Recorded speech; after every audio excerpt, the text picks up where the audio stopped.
శ్రీమాత్రే నమః. అందరికి నమస్కారం అండి. ఎలా ఉన్నారు? ఏం చేస్తున్నారు? ఆ దుర్గమ్మ దయ వల్ల అందరూ సుఖ సంతోషాలతో, అష్టైశ్వర్యాలతో ఉండాలని మనస్ఫూర్తిగా అమ్మను వేడుకుంటూ, ఈరోజు అమ్మ మనకి ఎటువంటి సందేశాన్ని పంపారంటండి.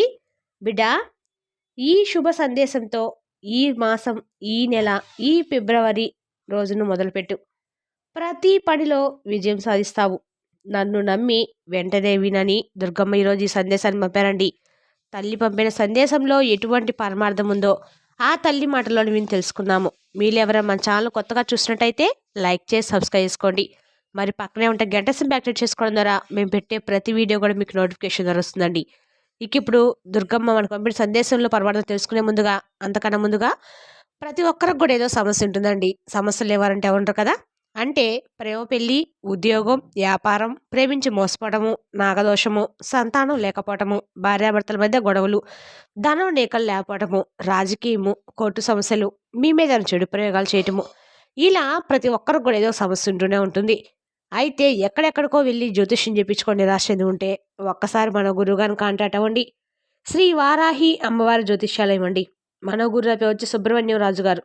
మీరు సంప్రదించిన ఫోన్ నెంబర్ 9908224144. చాలా నమ్మకమైన గురువుగారు. మన గురువుగారు స్త్రీ పురుష వశీకరణ చేయడం చాలా ప్రత్యేకత గలవారు. మీకు ఎటువంటి సమస్యలున్నా నమ్మకంతో ఒకసారి ప్రయత్నించండి. ఈ గురువుగారి ద్వారా చాలా మంది లబ్ధి పొందారండి. మేము కూడా మాకున్న సమస్యల్ని ఈ గురువుగారి ద్వారా పరిష్కరించుకున్నాం. 100% గంటలో పరిష్కారం చూపిస్తారు. దూర ప్రాంతం ఉన్న వారికి కూడా ఫోన్ కాల్ ద్వారా ప్రతి ఒక్క సమస్యకు ఖచ్చితంగా పరిష్కారం కలదు. ఒకసారి నమ్మకంతో ప్రయత్నించండి. ఇప్పుడు అమ్మ మనకి ఎటువంటి సందేశాలు పంపారంటండి. ఆ తల్లి మనకు నిజంగా ఈరోజు మంచి సందేశం పంపారనుకోండి. ప్రతి మనిషిలో కూడా ఒక మోటివేషన్ ఉండాలండి. ఈరోజు నేను ఈ పని చేస్తాను, చేయగలను అని ఒక మోటివేషన్తో మనం ఏ పని చేసినా కూడా మనం సక్సెస్ అవుతాము.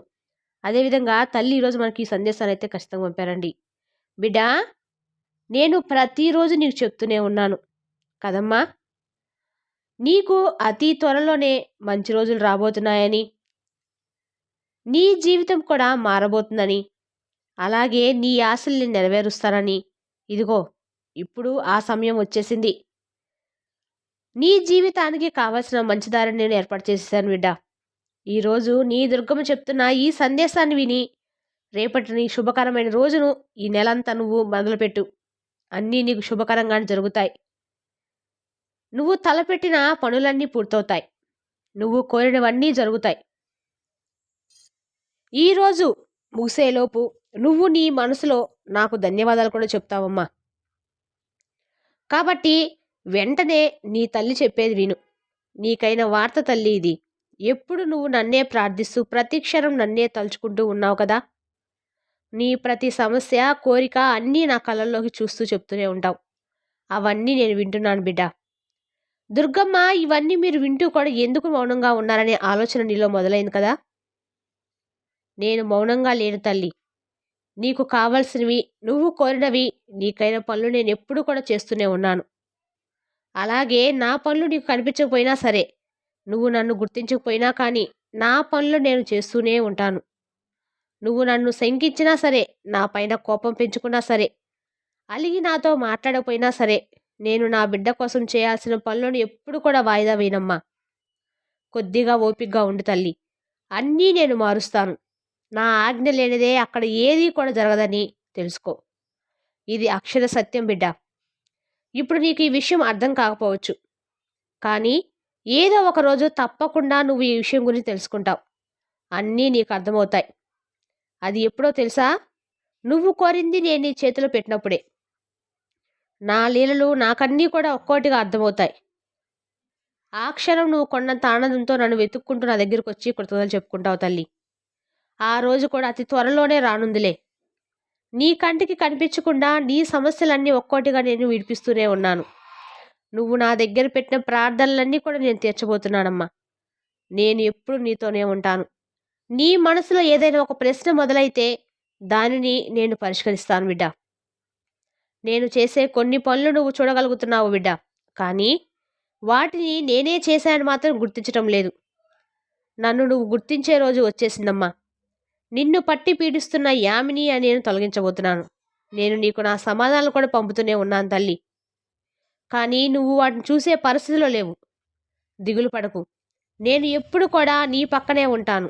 నీకు కనిపించకపోయినా నీ పనులన్నీ కూడా నేను జరిపిస్తూ ఉన్నానమ్మా. ఇప్పుడు నువ్వు ఒక శుభవార్త కోసం ఎదురు చూస్తూ ఉన్నావు కదా తల్లి. సరే, ఆ శుభవార్తను కూడా నేను చేరవేస్తాను. ఆ శుభదినాను నీకు ఒక విషయాన్ని చెప్తాను విను. నీ మనసు ఎదురు చూసే మంచి వార్త నేను నీకు చేరవేస్తాను తల్లి. ఆ వార్త విన్నాక నీ మనసు ఆనందంతో ఎగిరి గంతేస్తుంది. ఇక నుంచి అన్నీ మారుతాయమ్మా. ప్రతి ఒక్కటి నేను మారుస్తాను. ఇక నీ కష్టాలన్నీ మాయమైపోతాయి. నేను చెప్తున్నాను కదా, నమ్మకంతో ఉండు. అన్నీ నేను చెప్పినట్లే జరుగుతాయి. అందుకే కదా ధైర్యంగా ఉండు. నీ తల్లిపైన విశ్వాసంతో ఉండు. నువ్వు అనుకున్నట్లుగానే అన్నీ జరిపిస్తాను. నువ్వు ఈ తల్లిని ఏదైతే కోరావో ప్రతి ఒక్క కోరిక నేను నెరవేరుస్తాను. సంతోషంగా హాయిగా ఈ రాత్రి నిద్రపో. ఈ తల్లి ఇచ్చిన భరోసాతో రేపటి రోజును మొదలుపెట్టు. ప్రతి ఒక్క పనిలో విజయం సాధించేలా నేను నిన్ను ఆశీర్వదిస్తాను. సరేనా అని దుర్గమ్మ అంటూ ఉన్నారండి. ఈ విధంగా ఈరోజు దుర్గమ్మ తన బిడ్డలకు తన సందేశాన్ని అందించడం జరిగింది. ఈరోజు ఈ సందేశం విన్న ప్రతి బిడ్డ కూడా దుర్గమ్మ ఈ సందేశంలో ఏం చెప్పారో దాన్ని తూచా తప్పకుండా పాటించగలిగితే రేపటి నుండి ఈ నెల మొత్తం కూడా మీరు ఏ పని మొదలుపెట్టినా అందులో విజయం సాధించగలుగుతారని దుర్గమ్మ అంటూ ఉన్నారు. ప్రతి ఒక్క బిడ్డ కూడా వారి మనసులో ఈ ఆలోచన ఉంటుంది. నా దుర్గమ్మ అన్నీ వింటున్నారు, నా ప్రార్థనలు అన్నీ వింటూ ఉన్నారు, కానీ ఎందుకు నా కోరికలు నెరవేర్చడం లేదు?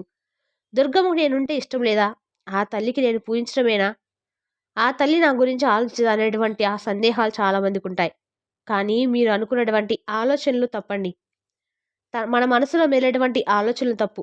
ఎందుకంటే మనం కోపపడ్డా సరే, అనుమానించినా సరే, దుర్గమ్మ చివరికి లేరు అని 10 మందికి చెప్పినా సరే, ఎప్పుడో మనం ఒక్కసారి దుర్గమ్మను మనస్ఫూర్తిగా ప్రార్థించిన కారణంగా ఆ తల్లి మనను ఎప్పుడు కూడా కొలుచుకున్న కారణంగా ఆ తల్లి ఎప్పుడు కూడా మన జీవితం మనకి ఏదైతే కావాలో ఆ పనులను చేస్తూనే ఉంటారు. నా బిడ్డ నా మాట వినలేదు, నన్ను అనుమానించిందే, నా పైన కోపం చూపించిందే, నేనెందుకు ఆ పని చేయాలి తనకనేటువంటి ఆలోచన ఏ కోసంతో కూడా ఉండదండి. ఆ తల్లికి ఒక్కసారి దుర్గమ్మ అయితే జీవితాంతం నా తల్లి తల్లి అనే మనుషులు కాబట్టి మనకు ఈర్ష్యాద్వేషాలు ఉంటాయి. మన కోరికలు నెరవేరకపోతే వెంటనే మనకు కోపం వచ్చేస్తుంది. ఆ తల్లి మనపై నిందలు మోపేస్తూ ఉంటాం. ప్రతిరోజు నేను పూజ పునస్కారాలు చేస్తూ ఉన్నాను. ఆ తల్లి చెప్పింది ప్రతిదీ నేను పాటిస్తూ ఉన్నాను. కానీ నాకే ఎందుకు ఈ కష్టాలు, నాకే ఈ కోరికలు నెరవేరడం లేదని చెప్పి ఆ కోపంలో అనరాని మాటలు దుర్గమ్మను అంటూ ఉంటాం. కానీ దుర్గమ్మ ఇవన్నీ పట్టించుకోదండి. మనం ఏ పరిస్థితిలో అలా మాట్లాడుతున్నాం అనేటువంటి ఆ క్షమా గుణాన్ని ఆ తల్లి కలిగి ఉంటారు. ఆ దయాగుణాన్ని ఆ తల్లి కలిగి ఉంటారు. నా బిడ్డకి ఎప్పటికైనా సరే ఈ కష్టాన్ని కూడా దూరం చేసి ఒక మంచి భవిష్యత్తును ప్రసాదించుకుంటాను. ఎప్పుడైతే నా అనుగ్రహం నా బిడ్డ కలుగుతుందో, అప్పుడైతే తన జీవితం చిన్నగా మారటం మొదలుపెడుతుందో, అక్కడి నుండి నా బిడ్డ వెనక్కి తిరిగి చూసుకోవాల్సిన పని లేదు. ఏ పని మొదలుపెట్టినా అందులో విజయం చేకూరుతున్నటువంటి ఉద్దేశం దుర్గమ్మకి. అందుకే మన జీవితం గురించి మనం ఆలోచించకపోయినా తన బిడ్డల జీవితం గురించి దుర్గమ్మ ప్రతిరోజు ఆలోచిస్తూనే ఉంటారు. ఆలోచించి అలానే ఉండిపోరండి. మనం ఎన్నెన్నో పాపాలు చేసి ఉంటాం. ఎన్నెన్నో పాపకర్మలను మూట కట్టుకొని ఉంటాం. ఈ జన్మలో కావచ్చు, గత జన్మలో కావచ్చు, ఈ పాప కర్మలన్నీ కూడా మనం అనుభవించాల్సిందే. ఈ జన్మలో కూడా మనం అన్నీ కూడా మంచే చేశామా? అన్నీ కూడా పుణ్యమే చేసి ఉంటామా? ఒక్కసారి ఆలోచించండి. మనం అసలు పాపమే చేయలేదా? మన వరకు వచ్చిందంటే తప్పకుండా పాపం చేస్తామండి. అది తప్పని తెలిసినా చేసేస్తాం. ఎందుకంటే ఆ క్షణం మనం బయటపడాలండి. ఒక చిన్న అబద్ధం చెప్పైనా చాలు. అది ఒక పాపమైనా, ఒక పాపం వల్ల మన ఒక జీవితం నాశనం అయిపోవచ్చు. అలాంటి తప్పులు మనం చేస్తూ ఉన్నాం. కాబట్టే ఆ కర్మలు మనం అనుభవిస్తూ ఉన్నాం. మనం చేసిన పాపాలు మనమే అనుభవిస్తూ ఉన్నాం. కానీ దుర్గమ్మ ఏం చేస్తారో తెలుసా అండి? నా బిడ్డలు ఏదో తెలిసి తెలియక తప్పులు చేశారని ఆ కర్మలన్నీ కూడా అందులో సగభాగం ఆ తల్లికి మోస్తారండి. ఆమె అనుభవిస్తారు కూడా. మీరు దుర్గమ్మ మీరు తెలుసుకోనండి. దుర్గమ్మ చేదిచావండి మీకు తెలిసిద్ది. మనం పక్కకు వెళ్ళడానికి కూడా భయపడేటువంటి రోగాలను సైతం ఆ తల్లి తన బిడ్డల నుంచి రక్షించేస్తుంది. ఆనందంగా అనుభవిస్తుందండి. తన ప్రాణాన్ని సైతం మన కోసం ఆ తల్లి అన్నీ త్యాగం చేస్తుంది. మన కోసం ఎలాంటి త్యాగం చేసి మన కష్టాలను మనం గట్టెక్కించడానికి ఆ తల్లి ప్రయత్నం ఖచ్చితంగా చేస్తూ ఉంటుందండి. ఎంతో అదృష్టవంతులుగా మనం ఆ బిడ్డలు తల్లి అవ్వటం. మనం కొంచెం ఓపికగా ఉండగలిగితే, ఆ తల్లి పైన నమ్మకంతో కాస్త ఓపికగా ఉండగలిగితే, మనం కోరిన ప్రతి కోరికను నెరవేర్చి పెడతారండి. తల్లి అందులో ఎలాంటి సందేహం లేదు. ఇన్ని సందేహాలు పంపుతూ ఉన్నా ప్రతిరోజు ఆ సందేహం విన్న ప్రతిరోజు కూడా అవును దుర్గమ్మ నా కోసం ఎన్నో చేశానటువంటి ఆలోచన వచ్చినా సరే, మరి మళ్ళీ ఇంకొక చిన్న కష్టం వచ్చిందంటే మళ్ళీ మన స్థితి మొదటికే వస్తుంది. మళ్ళీ కోపడతాం, మళ్ళీ సహనాన్ని కోల్పోతాం, మళ్ళీ నమ్మకాన్ని కోల్పోతాం. ఇలా ఎప్పుడూ కూడా ఉండకూడదు. దుర్గమ్మ గురించి పూర్తిగా తెలుసుకున్నటువంటి ఏ బిడ్డ కూడా ఇలాంటి అలవాట్లకు అస్సలు పడరండి. ఇలాంటి పనులు ఎప్పుడు కూడా చేయరు. మీరు దుర్గమ్మని నమ్మండి. దుర్గమ్మ పైన విశ్వాసంతో ఉండండి. మీ కోరికలన్నీ ఆ తల్లికి చెప్పండి. ఆ కోరికలు నెరవేరటానికి ప్రతిరోజు కూడా మీరు ప్రయత్నం చేయండి. మీ వంతు ప్రయత్నం చేయండి. మీరు గెలవకపోతే అప్పుడు అడగండి. ఆ తల్లి గెలిపించుకుంటారండి. ప్రతి ఒక్క బిడ్డను కూడా ఆ తల్లి గెలిపించుకుంటారు. ఎందుకంటే తన బిడ్డల యొక్క సంతోషం కంటే ఆమెకి ఏది కూడా ఎక్కువ కాదు. మీరు దుర్గమ్మ రూపంలో చూడవద్దండి. ఒక తల్లి రూపంలో చూడండి. ప్రార్థించండి. మన తల్లిదండ్రులు మన కష్టం ఎట్లా చెప్పుకుంటామో అట్లా ప్రతి కష్టం కూడా తల్లికి చెప్పుకోండి. స్వతంత్రంగా తల్లిని అడగండి. లేదు నేను భగవంతుడినే ప్రార్థిస్తున్నా అంటారా? అలా అయినా సరే మీరు ఏ విధంగా పిలిచినా, ఏ విధంగా పలకరించినా తల్లి పలుకుతారు అని దుర్గమ్మ ఈరోజు ఈ సందేశాన్ని పంపారండి. రేపు మరో చక్కటి సందేశంతో మళ్ళీ కలుద్దాం. స్వస్తి.